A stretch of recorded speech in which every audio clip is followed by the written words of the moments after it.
नमस्कार दोस्तों, मैं लोकेंद्र आपका स्वागत करता हूं मेरे YouTube चैनल फाइनेंशियल कैटलिस्ट पर। गाइस, आज हम लोग कुछ क्वेश्चन आंसर राउंड करने वाले हैं। काफ़ी दिनों से मैं यूलिप प्लान्स के बारे में वीडियोस अपलोड कर रहा था और मुझे वहां पर काफ़ी क्वेश्चंस आ रहे थे, तो मैं आज उन्हीं सवालों के जवाब आप लोगों को देने वाला हूं।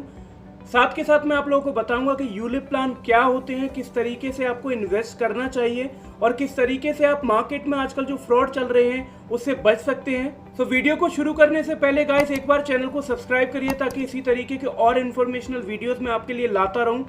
तो हमारे एक व्यूअर है, उनकी तरफ से सबसे पहला क्वेश्चन हम ले लेते हैं। ये जानना चाहते हैं कि यूलिप प्लान में किस तरीके के चार्जेस होते हैं। सो गाइस, यूलिप यानी कि यूनिट लिंक्ड इंश्योरेंस प्लान, यहाँ पर आपको इंश्योरेंस मिलता है और साथ के साथ इक्विटी में या डेट में आपका पैसा इन्वेस्ट होता है।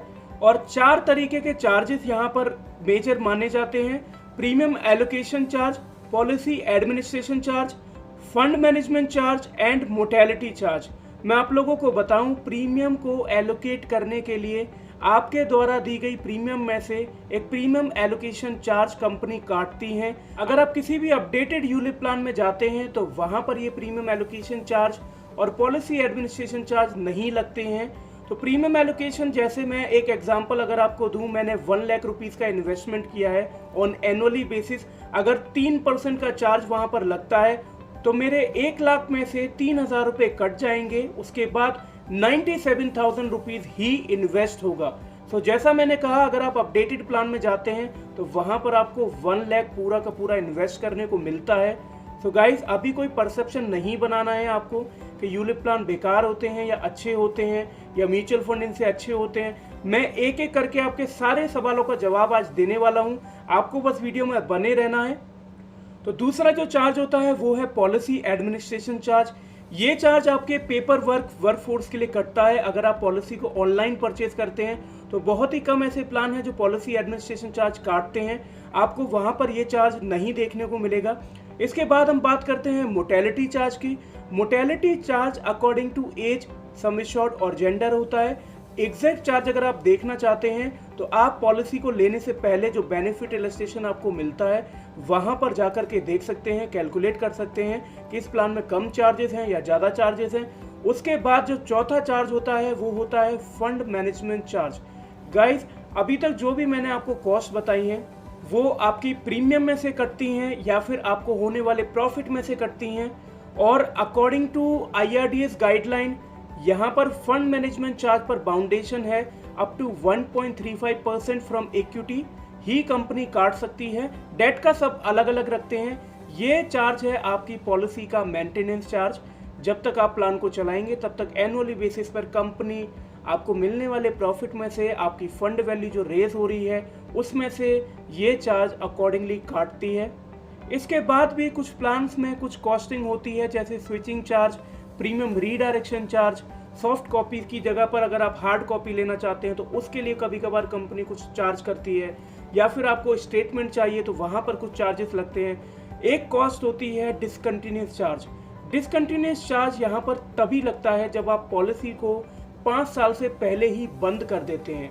जैसा कि आप लोगों को पता होगा, यहाँ पर 5 ईयर का लॉक इन पीरियड होता है। 5 साल से पहले आप पैसे को नहीं निकाल सकते, लेकिन आप बंद कर सकते हैं पे करना। तो उस समय पर आपको डिसकंटिन्यूस चार्ज देना होता है।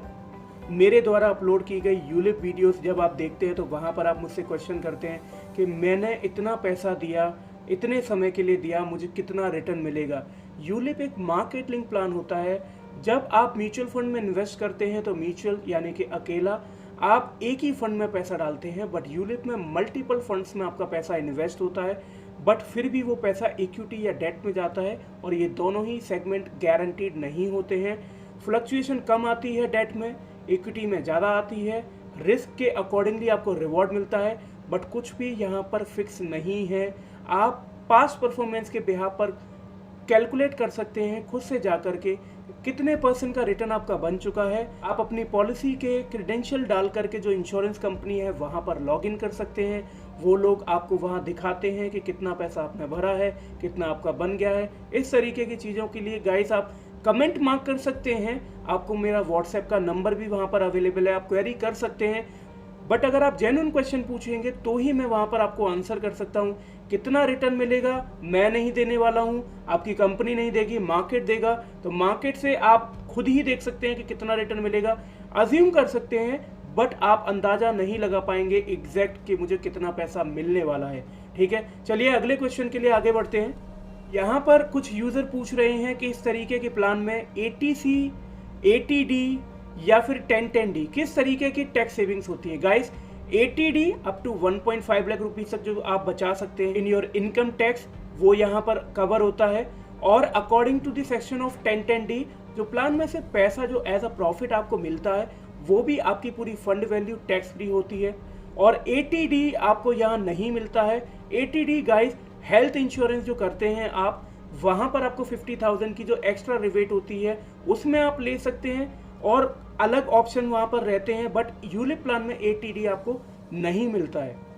तो कुछ लोग यहाँ पर जानना चाहते हैं कि क्या 8% guaranteed minimum return ULIP plan में मिलता है जो बेनिफिट इलस्ट्रेशन में दिखाया जाता है, या फिर एजेंट ने जो आपको बोला है कि 4% 8% के स्लैब के अकॉर्डिंगली 8% आप मान के चलो मिनिमम, 15 16 20% आपको आराम से मिलेगा। देखिए, इस तरीके की बातों से आपको सेटिस्फेक्शन मिलेगा। 8% returns is using by the company just for the benefit illustration as per the guideline of IRDA, that is insurance regulatory and development authority of India. वो ये नहीं कहती है कि 8% हम देंगे, वो ये नहीं कहते हैं कि 8% कंपनी को देना होगा, just for the benefit illustration.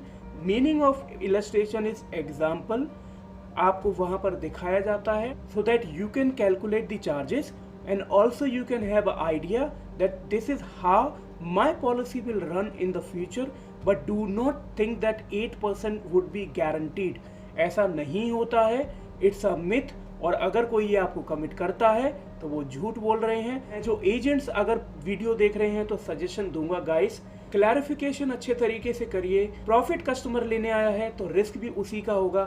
आप यहाँ पर कोई मिथ क्रिएट करें, किसी तरीके का झूठ बोलें, इससे ज़्यादा अच्छा है कि आप इस चैनल को सब्सक्राइब करें। मार्केट से रिलेटेड, इन्वेस्टमेंट से रिलेटेड, इंश्योरेंस से रिलेटेड वीडियोस यहाँ पर आपको देखने को मिलती हैं। तो गाइस, आप अगर चाहते हैं कि मैं आपका फाइनेंशियल एडवाइज़र बनूं, उसके लिए आप यहाँ पर ज्वाइन बटन का एक ऑप्शन है, वहाँ जाकर के ज्वाइन कर सकते हैं। आपको व्हाट्सएप पर ग्रुप में ऐड होने को मिलेगा। रेगुलर अपडेट आपके प्लान के अकॉर्डिंग, शेयर मार्केट के अकॉर्डिंग, जिस तरीके की अपडेट्स आपको चाहिए आपको रेगुलर बेसिस पे देखने को मिलेंगी। सो गाइज, अगर आप ज्वाइन बटन पे जाते हैं you will able to use all services from this channel. So आगे बढ़ते हैं वीडियो में और जानते हैं कि अगले यूज़र हमसे क्या जानना चाहते हैं। क्या यूलिप प्लान में कोई हिडन कॉस्ट होती है या नहीं। देखिए, मिसलेनियस चार्ज कई प्लान में पहले ही बता दिया जाता है कि 0 है। ठीक है, हिडन कॉस्ट मैं नहीं समझता कि यूलिप प्लान में कुछ भी हिडन होता है। ULIP is known for the clarity. ठीक है, अगर आप देखते हैं कहाँ पर पैसा इन्वेस्ट हुआ है वो आपको पता चल गया है। अगर आप देखते हैं कि किस किस फंड के थ्रू मुझे कितना रिटर्न मिलेगा ये आपको पता चल गया है। और जो चार्जेस लगेंगे वो तो पॉलिसी लेने से पहले ही आपको पता है ना।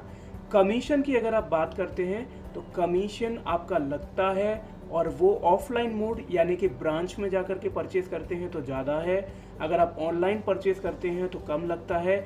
और ठीक ऐसा ही म्यूचुअल फंड्स में होता है। म्यूचुअल फंड में डायरेक्ट NAV अलग होती है, रेगुलर प्लान्स की NAV अलग होती है।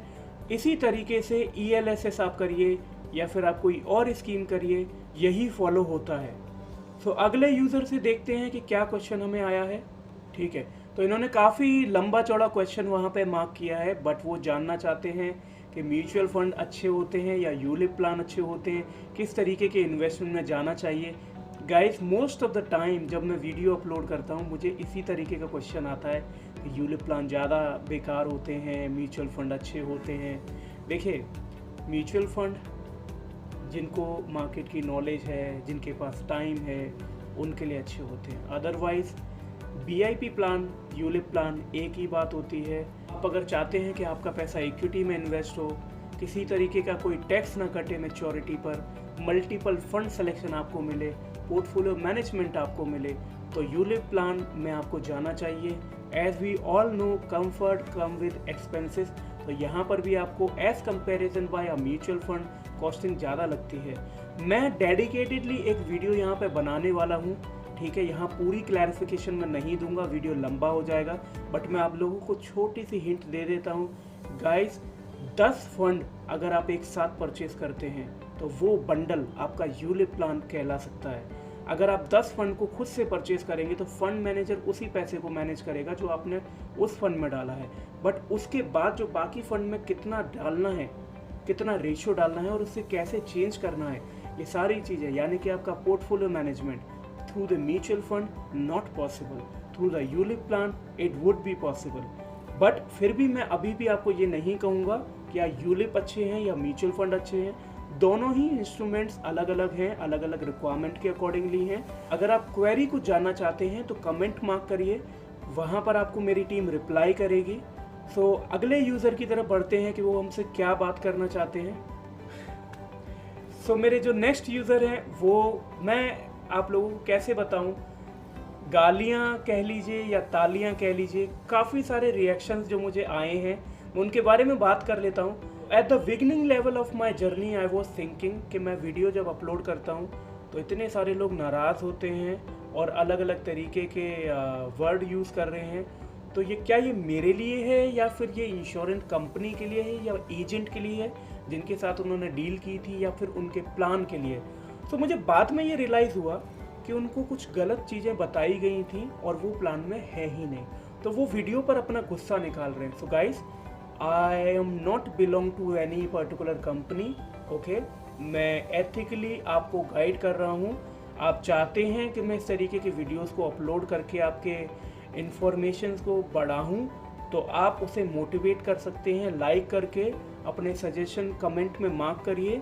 प्लान से रिलेटेड कोई क्वेरी है या कोई पर्सनल क्लिच है आपको, तो उसके लिए तो मैं आपको यही कहूँगा कि मेरे वीडियो पर आपको वहाँ पर अपना गुस्सा निकालने से ज़्यादा अच्छा है कि आप एक बार प्लान को पढ़ लें, समझ लें। अगर कुछ गलत आपके साथ हुआ तो उसे कोई नहीं बदल सकता। कुछ गलत अगर आपको बताया गया है, हम उसे कैसे ठीक कर सकते हैं। कहीं पे ज़्यादा रिटर्न आता है, कहीं पे कम रिटर्न आता है। I will try my best कि आप अब से लेकर के आगे तक जो आपका इन्वेस्टमेंट चल रहा है उसमें मैक्सिमम रिटर्न जनरेट कर सकें, ठीक है। तो मेरा जो मोटिव है वो गलत नहीं है। उसके बाद जिन लोगों ने मुझे अप्रिशिएट किया है गाइस, मैं आपको तहे दिल से धन्यवाद देना चाहता हूँ। Also I would like to thank to those people जिनकी वजह से मैंने ये चैनल स्टार्ट किया। So keep watching my videos so that I can upload new videos on the updated plans। So अगर कोई दर्शक यहाँ पर ट्रेडिंग स्टार्ट करना चाहते हैं तो ट्रेडिंग के लिए आपको लिंक डिस्क्रिप्शन में मिलेंगे, जिसके थ्रू आप अपना अकाउंट ओपन कर सकते हैं और मैं वहाँ पर भी इंफॉर्मेशनल वीडियो आपको देता रहता हूँ। अगर आपको अकाउंट ओपनिंग से रिलेटेड कोई भी क्वेरी है तो आप कनेक्ट कर सकते हैं through the WhatsApp number that you will have in the description box। So thank you so much for watching this video guys।